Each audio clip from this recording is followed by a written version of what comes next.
Hello, friends. I'm Leigh Brown. This is Crazy Shit in Real Estate. Today, we're talking to Joe Evangelisti, and you're going to learn things, and I'm learning things, and holy smokes, I'm totally ready to go do some more interesting things in real estate after hearing this story. So buckle up, enjoy the conversation, and I'll see you on the other side.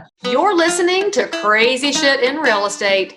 You'll be amazed at all these wild but true situations that others have found themselves in. Because on this show, you'll hear uncensored, unbelievable stories from the world of real estate. I'm Leigh Brown. Let's dive right in. Thank you. I appreciate having me on. So tell my audience who Joe Evangelisti is and what do you do in and around real estate? You've already mentioned architect out of the side of your mouth. Was that a project you're working on, or give us some skinny? How do we know Joe? Are we going to jump right into it, huh? Yes. Yeah, actually. So here we are not fancy. That's fine. That's fine. I'm trying to shake a bad habit I have of building and flipping houses. I did it for about 12 years. And then about 4 years ago, we switched all into self-storage development. And so actually, to take it back a minute, I grew up as a child of a general contractor. My dad's a GC, always has been. He was a builder. He's a drywall guy when I was a kid. And, you know, like from this tall, I was able to push a broom and tape drywall, probably by the time I was 10 or 12. And so it's just always been in my blood, building stuff and creating stuff from nothing and, you know, being able to look back at the finished product and have that sense of pride. I did the same thing in the military for about 6 years. I was a Navy builder and in the Seabees, which is the construction battalion of the Navy. Most people don't even know that they exist. But I had the pleasure and the blessing to go and be able to do what I love doing and serve our country and be in the military at the same time, hence the American flag. But yeah, so about 4 years ago, we were flipping about 100 houses a year. We did about 1,000 over the course of 12 years. Oh. And really just, at a meeting one time at the end of the year, me and my business partner sat down and we're like, okay, what's the goal for next year? We did 88 this year. You want to do 120? And he was like, dude, I don't want to do 88 again. And I was like, well, I'm glad you said it because, I'm losing my passion for it and I'm kind of losing my excitement for it.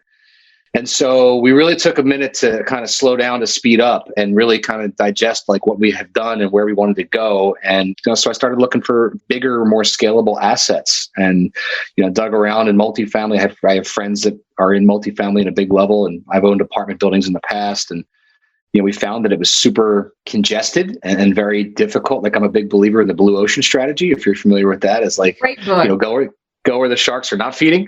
And, at the time, it just felt like all the sharks were, in a feeding frenzy in multifamily. And so, where else would I go? And this is before COVID. So, of course, the world hadn't come to an end yet. And it was like, well, we looked at multi, we looked at retail, we looked at office. And then one day I was on the phone with my now mentor, one of my mentors that I had just met. And we spent about 2 hours. I called him up and we spent like 2 hours on the phone. I don't know if I'm sure you've had phone calls like that where you're like, man, you just have you click. Yes. And this guy named Sean, and Sean was on his fourth self-storage facility at the time.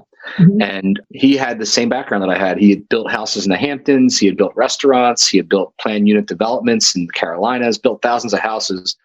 And he said to me, Joe, once you build a self-storage, you'll never build a house again for the rest of your life. You won't even build your own house. Right. And it just hit me like a ton of bricks. I'm like, man, what is he talking about? But guess what? He's right. Right. You build a self-storage facility. It's massively larger. It's massively larger numbers. But at the end of the day, it's steel, concrete, and asphalt. Like it's so basic. You're building steel boxes. So to bring it full circle to the conversation I was just having with my architect is my dad is now retired. I bought his company about 6-7 years ago, basically effectively put him on the payroll and told him I'd pay him for the rest of his life because I owe him everything. And I'm still looking for like pet projects to keep him busy. So my architect finds this little subdivision of 3 lots about a mile from my house. And I'm saying to myself, well, this is good to keep my dad busy. He can go build some houses on the side. And that's what the conversation was about. And with the speed of labor and materials right now, he can take his own sweet time and nobody can say anything about it. He might spend the rest of his retirement building 3 houses. We'll find out. But I still think it's an opportunity. Yeah, that's right. So you learned how to build basically your own ATM because that's what a self-storage unit is. Now we know that they're everywhere. And I think no matter what market you're in, you can't drive anywhere without seeing them crop up. And it's all the way from the basic old school corrugated steel building to the 4-story air conditioned, climate controlled with an elevator version. Yep. Talk to me about how that works with zoning and getting approvals, because it must not be that hard because they get approved, it seems like, everywhere. And by the way, where are you located? Because I'm in North Carolina. So I'm in New Jersey, but we're building all over the United States right now. Right now, we have sites all the way to mid-Texas, but we're looking at stuff in Utah and California and Nevada right now. So the taxes are kind of high up there. Yeah. But to answer your first question, my chief development officer, who I hired a few years ago, one of our first conversations we had together, this guy had built 300. I think he's over 400 self-storage facilities by now. He was at like 3.25 a couple of years ago. And he said to me, Joe, you could take a dart, throw it at the map of the United States, build a self-storage there and be successful. Of course, that's not the idea. What we want to do is find the best MSA, location, demographics, income levels, and then try to reverse engineer getting a site into that area. Okay. So that's what we do, right? We don't want to throw darts, even though you could. There's some interesting statistics about this business. 98% of self-storage facilities that are built are successful. And that's mind-boggling to some people. 98%? 98% of, I think it weighs into two different things. One is the understanding of just how unsaturated the markets are in a lot of places. Now, there are places that have excessive amounts of storage, but they're very few and far between. There's such a big need for this business around the country, and people just don't realize it. But it serves so many, and this is also why I love it as an insulator and as a diversification asset, is it serves so many people. I mean, it serves contractors, it serves attorneys and insurance companies that are storing files, it stores people who are downsizing their office and they want to put their furniture somewhere. It stores, there's certain storages, I guess, again, zoning specific, where you're keeping classic cars or your second car or your other vehicle. Then it goes to the consumer, right? The everyday upsizer, downsizer. I'm moving. You got millennials now who don't want to buy and be anywhere, but they still have stuff. So they put their stuff in there and they move across the country. It serves so many vast dichotomy of people that it's necessary. And it's needed. And it's needed in a lot of places that you already see it. Most of these storage facilities you drive by on a given day, you don't realize it, but they're 100% occupied or they're 98% occupied. You can't find a 5x5. There might only be a 10x30 available. So it's interesting in that the industry is so frothy right now, but it's necessary. It's needed. And that's what makes it fun for me, So as a real estate office, we have a storage unit, and there's one for the signs and the stuff. And we still have our brochure boxes in there. I need to let go of those because brochures are never coming back. But there's also a separate unit we have. We do a prom dress drive every year to provide prom dresses to kids that can't afford one. There's 500 dresses in that one. And I guess in my thought process, as we're looking for a unit, I thought just our area was full on storage because we had to call so many different facilities to find there you go gold in the right size. But I guess I thought it was just the Charlotte area. I didn't think it was everywhere. No, it really is. I had one of my investors near my house years ago when we first started pivoting from single family to storage. I'm selling him on the idea. I'm like, we're going to go build storage. And of course, at very first, people were like, you've never done this before. Why would I invest money? And they're like, okay, well, we've done hundreds of deals with you in single family. You got to trust me. I know what we're talking about. So, we had lunch and he was like, I'll mull it over or whatever. He calls me like 3 weeks later and he says to me, I got to tell you a funny story. He goes, I'm looking for your pro forma, looking through your deck. I really do like the idea of the deal. I'm just, curious of whether or not you can go on and take this because you've never done this before. He goes, but my wife calls me and says, I think we should sell the house and downsize. They had just bought a house in Florida. They were looking for a smaller condo up here. And he goes, I literally got in my car, drove right down the street. He lives a half mile from a site. A storage facility, went in. Can I get a unit? Nope, we're booked.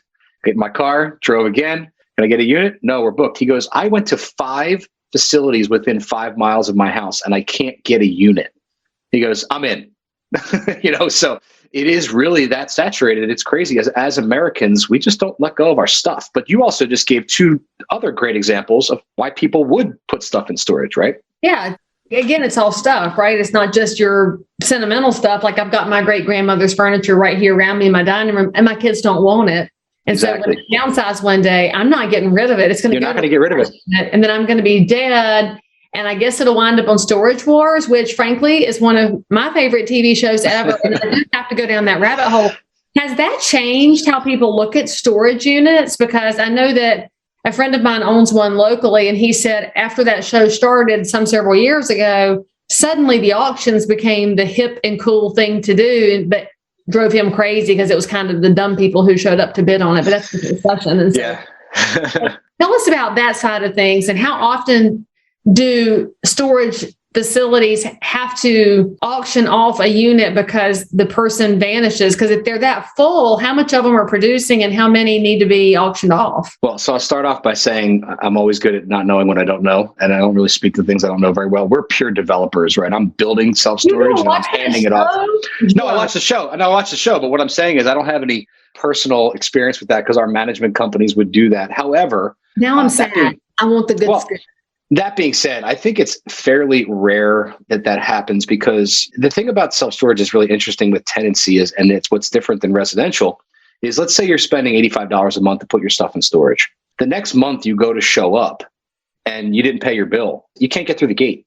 You can't even go get your stuff. Yeah. So you have two options at that point. You swipe your credit card and pay the $85 that's past due, or you never see your stuff again. And so from a psychological standpoint, what are people going to do? They're going to pay the $85, even if they're just pulling in to get their stuff out and leave it. The reality of it is, I think those shows, much like the HGTV movement of flipping houses, half believe about 5% of what you see. It's staged. I don't know that to be a fact, but I firmly believe that it's pretty staged. I don't think they're going to go with. I don't want you to say that because I enjoy this. So people don't listen to Joe. He's obviously making shit up. Okay, so. I mean, listen, you can go flip houses. You can buy one for 150, put 50 grand into it and sell it for 750. They do that all the time on flipping shows, right? They don't have to put any money into it, and the materials cost like $5. Yeah, it's like $6 an hour for labor, right? And the tile guys just show up, and the next day it's done. Yeah, it's amazing. Hey, y'all! Just going to take a quick break from this conversation to let you know about the sponsor of today's episode. That sponsor is, well, frankly, it's me. It's Leigh Brown University. It's no secret that real estate is crazy competitive, getting more so every day. And that's why I created Leigh Brown University. Each of you has different goals. There's something in my course that's going to help you break through. So enroll in Leigh Brown University today. You go to www.leighrownu.com and I'll see you there. Now, back to this amazing content. So I just sold a flip. It closed today. And so now I've got to do something with my proceeds. How do I get into self-storage when, as a developer, you're putting together just asphalt and concrete and steel, but they're three of the most expensive materials out there right now. So how does an investor buy into this stuff? Are these on syndicates or are there investment groups? It's not really a REIT product, is it? I believe that there are all of those variations to get into self-storage. And keep in mind, too, there's different levels of self-storage. We build only Class A assets, meaning they're 80 to 100,000 plus square foot. They're generally brand new or they're completely reconditioned. If we do a value add, we'll get to that level. Let's say you buy something that's 20,000 square foot, we'll add 80 onto it. So everything that we're left with after we're done is a Class A asset. And I specifically do it for this purpose. And that is, I want to attract the big boy. I want to attract the Cube Smarts and the extra space and the life storage. I want them to manage my facility and fight for that opportunity to manage it, because that's a big piece of the territory that they're looking at. And I want to set myself in position to be bought out at some point. It doesn't have to be this year. It doesn't have to be 10 years from now. I just want an asset that, like a REIT or a mutual fund or like one of the, big players on Wall Street is going to go, hey, put 100 of these together and we're going to write a big fat check with lots of zeros. So that's just how we do it. But to answer your question, you can buy facilities for a couple $100,000 that are, 10,000 square foot, manage them yourself and self-govern and add a little bit on as you grow. I mean, there's a lot of ways to get your foot into the industry. That's just how we do it. We syndicate deals and we buy big development sites that are going to be worth 15 to 25 million when we're done. And remember, friends, if you're new to the idea of syndication, make sure you watch some of the previous episodes where we talk about different kinds of syndication. But best way I can describe it is you and your buddies bought a case of beer together and everybody's putting some money in to get the case of beer. You all get some beer. And then what you're getting depends on who purchased the beer, whether you're getting PBR or Killian's, depends on who went out. And that's the operator who runs a syndicate. And so here's my next question. So as you're looking at sites to build these out and you want to build something that's attractive to a hedge fund one day, or attractive to a CubeSmart right now, what is the primary checklist that you're working off of to put these in? Is it the demographics of the area? Is it what you're going to have to do, site prep? What are the pieces you're most interested in? Yeah, well, this actually goes back to, I'm going to answer that question, but it goes back to something you were talking about earlier, which is what is like our unique ability to find these deals. And one of the things that makes us, I don't want to say stand, there's other people doing this, but one thing that really times this right for this market is there's a transition in the industry in self-storage. And it's going from, the old units that were like down a dark, dusty road in an industrial park, surrounded by other industrial buildings. And, they're kind of like scary and off the beaten path. And people now, consumers want stuff to be in downtown Main Street, off the main road, right where they're easily accessible. There's a huge consumer base of single females who don't want to take somebody with them when they want to go check on their stuff. They want to feel safe that they pulled into a well-lit location and there's cameras and they can punch in their code and they can go get their stuff and they can go back in their car, all in front of a retail shopping center or where there's other people around.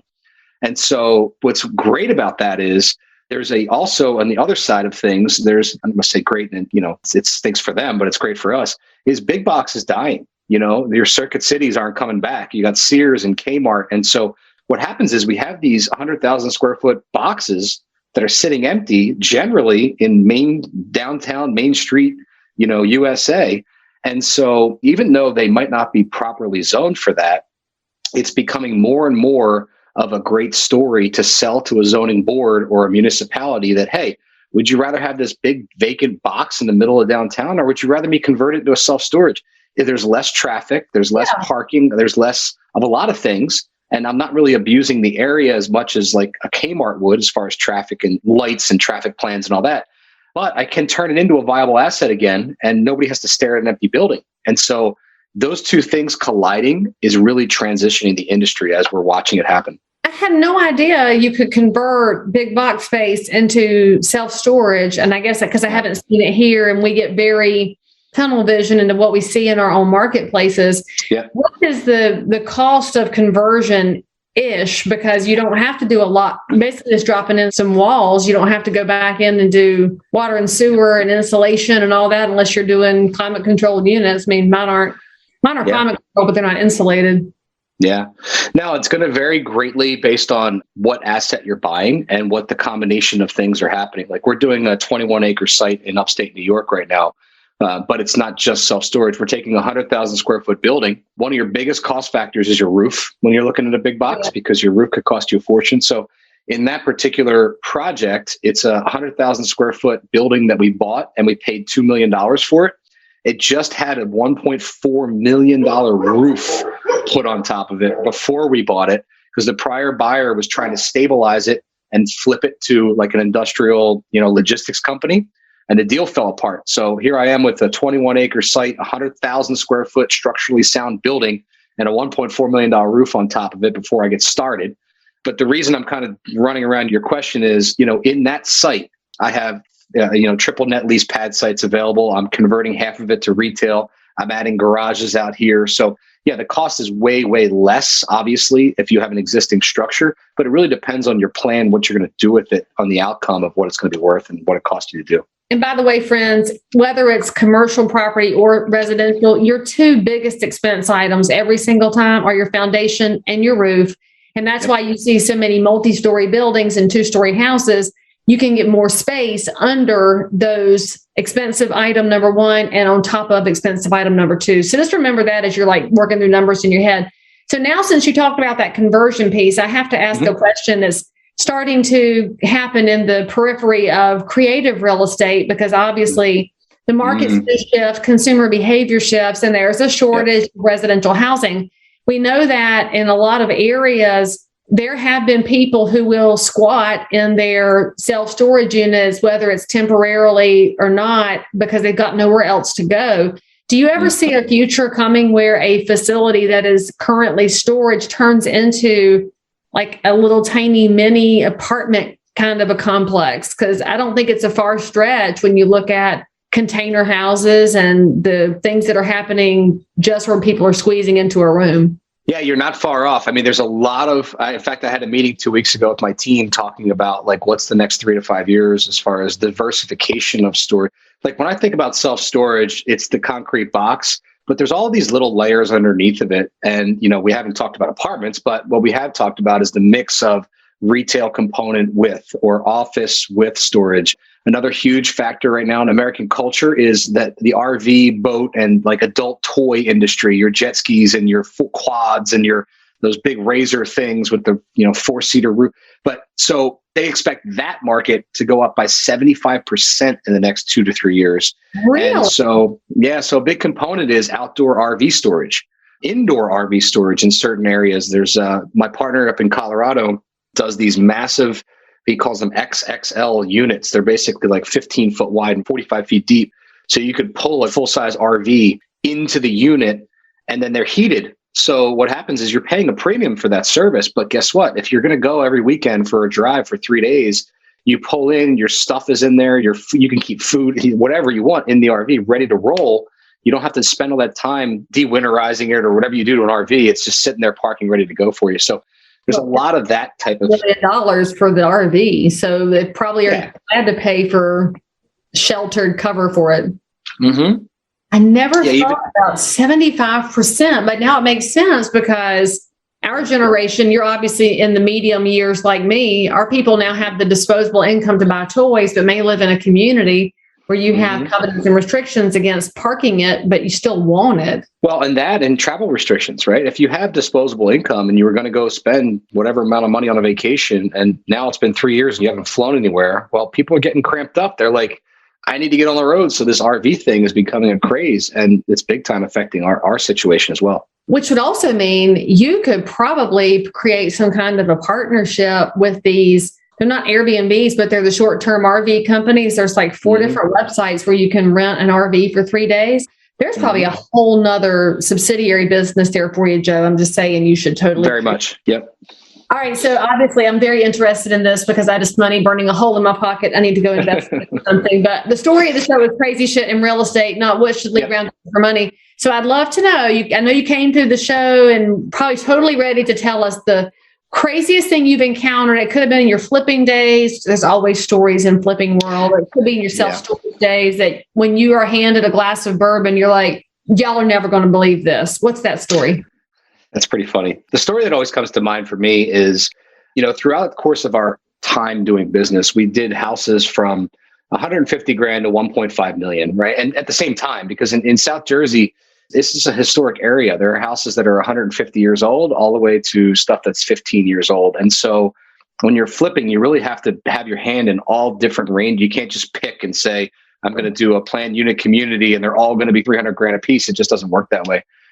And so when I remember one story distinctly, this is years ago, but we did our first major new construction house. It was a $1.7 million listing price when we were done. So this is for us, that's a massive house. I know if you're in California or Florida, that's a condo, but it was just like a 5,000 square foot house. Yeah. So, I mean, it was a 6,000 square foot house. And we had just paid, 500 grand for the land. And the land was smooth. There was a house that had been taken out, but I owned a third of where the original house was. So it was like 3 lots like this, and they subdivided them into 1, 2, 3, but the house was taken away. Anyway, I get a call one day from our excavator who's digging for the foundation for the property. And he goes, we have a real problem. And I'm like, okay, what's the real problem? Immediately you're like, oh man, it's like an underground burial ground. Did you find bones? Like this is going to, She sends me a picture of a tank, an underground oil tank. It was the largest tank I've ever seen it looked like a gas station tank. It was the size of a pickup truck. And it was right in the center of our foundation. Of course. So me and my partner look at each other and we're like, what do you do? First of all, we operate everything with integrity. So of course your mind goes to, well, how do we get this thing out of the hole? But then you're like, all right, I'm not doing that. It's illegal. I got to figure out my way around this. So I call my attorney. And of course he's like, you got to call the township and just tell them it's there and figure out what the next steps are. It's the only logical thing to do. So this goes on for about 45 minutes. We're sweating bullets. I'm thinking to myself, I'm 500 grand deep into a piece of dirt that I can't build on. Now what am I going to do? And inevitably we call the township. And this is a really strict, really tough building inspector who's like not the kind of guy that you even have conversations with, right? And we say to him, hey, we hit a tank. And he goes, oh, yeah, you're fine. Just take it out and throw it away. And we're like, what are you talking about? And he goes, Oh, I know about that tank. It was abandoned properly in 1996, and I have the paperwork sitting here on my desk. It was part of the subdivision package. We already talked about it. So here, meanwhile, the guy I bought it off of was a friend of mine, forgot to tell me that there was a 5,000-gallon oil tank underground, but it's been vacated and it's empty and it's really just trash. They considered it like trash. So he's like, yeah, just pull it out of the ground, throw it away. And after our hearts sank, we turned around, we built a big, beautiful house and sold it. So that's my story. So he didn't make you do soil testing around it to make sure it hadn't leaked or any of that? No, because when they did it back in 96, what they do was pump it out. They would do a pressure test on it, and then they would fill it with dirt. So meanwhile, after we found this thing, we figured out that it was like 3/4 of the way filled with soil already, and it was abandoned properly years ago. So it's literally just a piece of trash underground. So by the way, if you're listening to this episode and you're a realtor or you're a normal person who's dealing with a house with an oil tank, you should know the rules have changed since that has come along, and you always have to be up to date with your current regulatory rules when it comes to environmental tank disposal, because there's Superfund, North Carolina Superfund is empty, of course, but now you can't fill it with dirt. It has to be environmental foam, blah, blah, blah. Yep. Always ask lots of questions on anything environmental. But if you're wondering why Joe's heart sank, it's because of that, right? So if you're dealing with oil, you're thinking red flag, red flag. And that's also why, friends, if you ever noticed a gas station goes away and nobody wants to buy the corner, that's why. It's environmentally just a nightmare. So you can make it a parking lot pretty easily. All right. So, absolutely. Joe, if anybody's listening to this episode or watching it and they're thinking, I need to get into self-storage, I need to learn from the best, I need to get into this, how do they reach out to you and to your fund and your people? Yeah. So our website is investwithlegacy.com. And we've recently this year started what I believe is going to be the greatest self-storage mastermind in the country. It's called the Storage Syndicate. That's at storagesyndicate.com. And I really built it, I don't know what's that, the necessity is the mother of innovation, I think is, we had all these people bringing us deals. We had all these investors trying to get involved in deals. We had all these developers wanting to buy deals.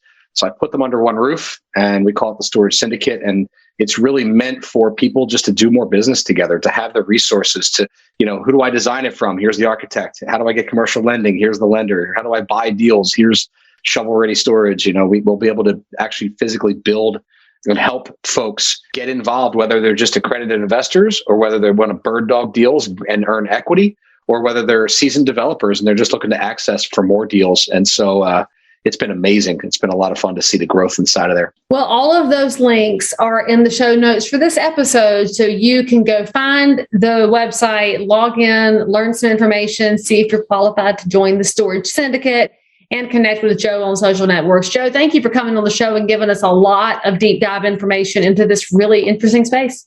Yeah, thanks for having me. I appreciate it. Great show. All right, guys, make sure that you subscribe for more, click the bell, and leave some nice words down below in the comments for Joe. It'll make him a happy camper. You can also thank him for his service to this amazing country down there, and you can say Go Navy, or you can also say oorah, because Marine Corps is a little bit attached to the Navy, but probably don't say Go Army, because then the place will blow up and that's how things go.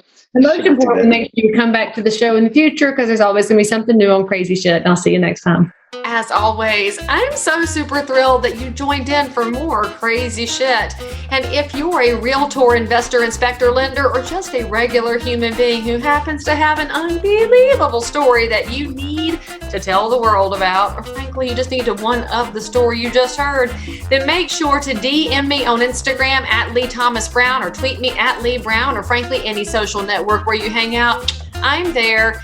And if you had some fun, then you totally want to subscribe so you don't miss out on any future episodes.